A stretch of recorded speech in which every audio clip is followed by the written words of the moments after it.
যে এটার ভিতরে যে লাইট জ্বলে, এটার ভিতরে কি কোনো লাইট জ্বলে? জি না, জি না। কিন্তু আমরা যদি আমার এই মোবাইল সামনে ধরি, ক্যামেরার সামনে, দেখো তো লাইট জ্বলে কিনা?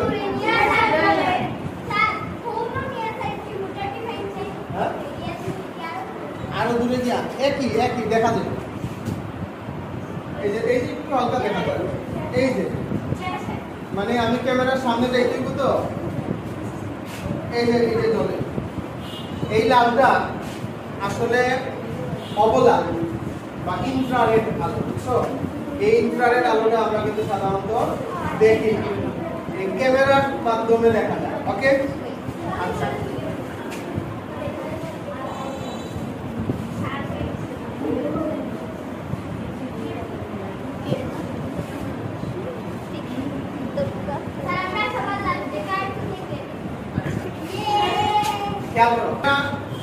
এটা কি নীল, বেগুনি, নীল, আসমানি। এর আগের গুলো আমরা দেখি না, আর এর পরের গুলো কিন্তু আমরা দেখি না, এগুলো আমরা দেখি, ঠিক না?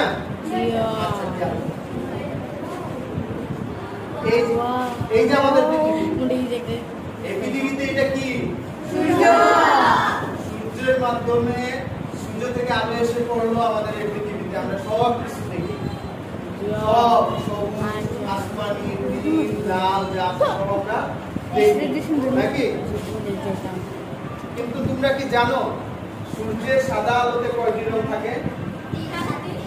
দেখি, এই যে আছে, এটার নাম হচ্ছে প্রিজম। এটার নাম কি?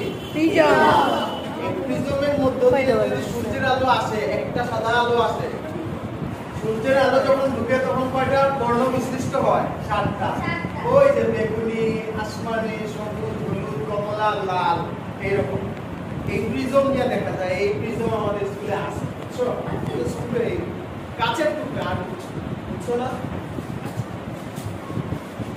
এখন খেয়াল করো, সূর্যের আলোতে কতটা রং আছে? 7টা রং যখন সূর্যের আলো থেকে এখানে আসে, তখন বলো তো কোন রংটা প্রতিফলিত হবে?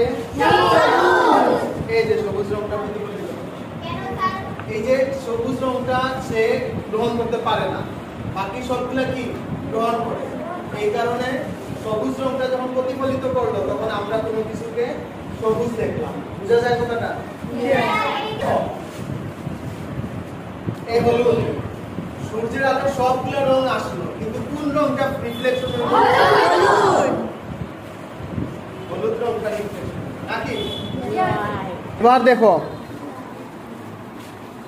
এবার কোন রংটা রিফ্লেকশন হইব? কোন রংটা রিফ্লেকশন হইব?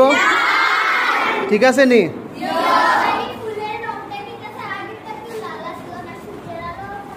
আগে থেকে লাল ছিল, পরে সূর্যের আলো পড়ার পরে শুধুমাত্র লাল রংটা রিফ্লেকশন হয়েছে, যার কারণে এটারে কি দেখা গেছে? লাল, লাল রং দেখা গেছে, নাকি? তাইলে তোমরা আমাদের বলো, তোমাদের বাসায় একটা কাজ দিব, অন্ধকার ঘরে সবুজ বা নীল বা লাল রঙের আলো জ্বালিয়ে, মানে দিন রাইতে আমরা জ্বালাই না?